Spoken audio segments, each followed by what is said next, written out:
Hello, my name is Allie Slinker. I am doing a lesson for EDUC 380. This lesson plan is for partner reading of Module 6 of this course. The lesson I have created is written for a third grade lesson is what I have done based on the scores that I had on the oral reading fluency of each student. But this type of lesson could be done anywhere from second grade up until sixth grade for the partner reading, just making some adjustments. So the objectives of this lesson will be that students will be able to work productively with a partner, and students will be able to increase their accuracy and their rate in reading the connected text. So the standards that I have linked to this for the Common Core standards were the fluency standards for third grade, and I also linked the working collaboratively standards as well in the literacy part of the Common Core standards. And prerequisites for this lesson is you would have to have assessed the students to get their oral reading fluency score in order to find their instructional reading level to be able to prepare for this lesson. Materials for this lesson would be, depending on the text that you have chosen for each partners, you would need two copies of each selected passage for that group because each partner needs a copy of the passage. I will go into detail on when you set up this lesson, what you will be doing and being able to select that passage. So for mine, the reading material I'm going to need I'm going to use the mammals.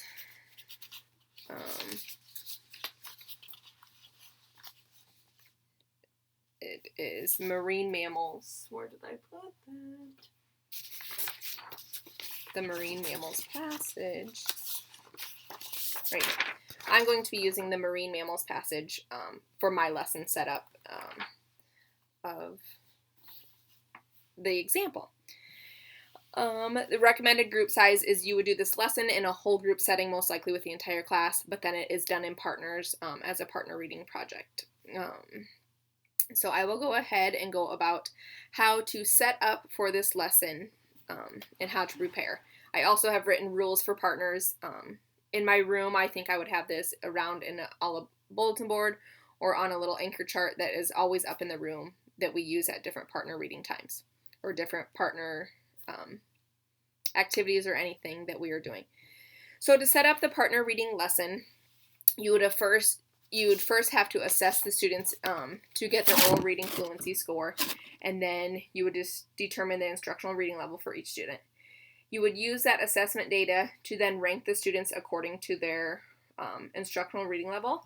So what I did, it is included in this lesson sample, is I had a list of 20 students listed with their oral reading fluency score and their instructional reading level. So what I did is I numbered them 1 through 20. I took the top 10 and I then linked them with, so the number 1, the top high-ranking reader, I then linked with the 11, the top low-ranking achiever. So you would go ahead and do that for the entire class, ranking them as the high achievers and low achievers, and the top low achiever is placed with the top high achiever. So there's a weak reader and a stronger reader in each partner pair. So you do that with the entire class, pairing them that way. Once the partners are assigned, the stronger reader will be that reader who reads first, but it's important that we don't identify those readers. My method would be to number the students off. As you were just assigning this lesson, you'd already have these determined, but you would just say 1, 2, 1, 2, 1, 2, planning it out, saying the number ones are that stronger reader and they will be the first readers in the lesson, because you don't want the students to know why they are the first reader or why they are the second reader. You will then decide how the students will sit depending on your classroom management and how you're doing in your classroom. If you have a certain partner reading station that they're going to go to, or if one student stays in their spot and the other partners, like the number 2s, move to that student, or the number 1s move to that student. Whatever is going to work best for your setup and your expectations of your classroom, to have those partners in an area where they're somewhat secluded and have their own little table or their own spot that they are sitting and working together. And for selecting the appropriate text, The reading material provided for that group should be a passage that is set at the weaker reader's instructional reading level. Both partners are going to be reading that same text, but it's going to be set to be the weaker reader's instructional reading level in order to provide the most effective fluency instruction for those students. It allows that stronger reader to read more fluently and model for that student, and also gives that student the more practice that they need. So now I will jump in once I have explained the process of setup, because this does take a little bit of a setup. I will go into the direct instruction of how I would then do this with the students. So, class, I'm going to have you join with the partners that we have already numbered off on in our 1-2-1-2 group. Go to the partner reading assignment spot that I have assigned to you. Today we're going to work on partner reading to increase our ability to read fluently, along with that expression. You're going to be working with this partner for about 3 to 4 weeks while we go through this lesson and work on helping each other build our fluent reading. Each reader, we will have a reader and we will have a coach. The coach is going to monitor that student as they read, and then you take turns and you will swap, and then the first reader would then be the coach the second time. When we are fluent readers, we are able to read accurately, quickly, and we're able to understand what we are reading better. So as the reader, I want you to make sure that you're paying good attention to what you're reading. The partner will help monitor your reading and make sure that you are following along the text in the correct way. As we've learned, fluency helps build our comprehension, it helps build our reading ability, and it makes us a stronger reader. So that is something we're going to work on. So during the partner reading, you will be either the first reader or the second reader. We have assigned those spots already, and you guys know that. So the job of the reader is to read accurately, quickly, and with expression. So as the coach, I want you to monitor that and provide that feedback, a positive feedback to those students if you think they could add expression here. Or we'll also go in and we're going to talk about the different mistakes that we're going to be watching out for. But I want you guys to remember that we are going to be switching jobs as a reader and as the coach. So each of us will have that experience. So first, I want to point out that something we have already talked about in other times is our partner reading behavior. So rules for when reading with partners. Can you everybody see the board? So I need you to be able to see the board. So rules for being in partners. What is our first rule here? Is to talk only to your partner. When we are in our partner groups, we want to ensure that we're only talking with our partners and not to other classmates.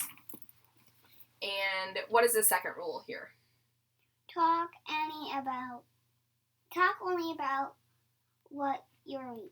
Very good. So we're going to talk only about what we're reading. We're not going to get in our groups to gossip and talk about other things. We want to talk only about what we are reading. We're going to talk in a low voice so that we do not interrupt other groups while they are working. And we're going to cooperate with our partner. So we're going to have make sure that we are collaborating together and working together on both doing our best. And what is our last thing to do? Try your best. Yes, so we are going to work together to try our best. When we are working in partners, we have to make sure to collaborate and have that positive relationship in order to have fun while we're doing this, but also improve our reading fluency during the same time. So now, when you're reading loud, we will sometimes make mistakes. Everybody makes mistakes. I even make mistakes while I read. But what we're going to do, since we have this partner reading, our partner is going to be able to monitor us while we're reading. So I'm going to go through a couple of different mistakes that we may make while reading, and I want, as the coaches, I will write it up here on this board so that this will be up in the classroom that everyone can then look at the different mistakes that we are watching for while our partner is reading. So I would then, in a classroom setting, project this up onto a document camera for the entire class to see. For this, I have this for you to follow along with. And we're going to practice making some of these mistakes, and you guys are going to follow along and find what mistakes I do make. So the one kind of mistake that a reader may make is saying the wrong word, a word that is different than what is printed in the passage that is selected. So listen for the word that I say wrong or incorrectly. So I'm going to read the first sentence is, right here. I will read, mammals are warm-blooded animals. What word did I say wrong or incorrectly? Animal. Very good. So this procedure can then be repeated until students are able to recognize the mistake that is being made. And I will then write the types of mistakes to watch for. Well, to listen for. So the first one is saying the wrong word. So now what I'm going to do is I'm going to read this again and have you correct me. So what is important when your partner is reading is you want to make sure that you're collaborating with them positively. You don't want to sound rude when you notice that mistake, because we all make mistakes. So what's important to do is you would say, hold on, you said that word wrong. This word is, as you're pointing to that word, you would, for example, say, this is animals. And then you would tell that reader to repeat that word. You would say, what is the word? And that reader would then repeat the word, and you'd say, let's repeat that sentence again. So now listen as I do this with the next sentence. So we're going to practice together. I'm going to read the second sentence in the passage. So starting right here. I'm going to read that sentence, and you listen for the mistake that I make. And make sure you use that prompt of, hold on, you said that word wrong. This word is. Okay. Follow along as I read this sentence. Marine mammals, such as whales, live in the ocean. Hold on. You said this word wrong. It's actually ocean. Very good. And then you would ask the students, what is this word? What is this word? And I would say ocean. And then you would say, please read the sentence again aloud. Very good. That is how we're going to correct that type of error. Now we're going to move on to the next type of error that may be made, and that is getting stuck on a word.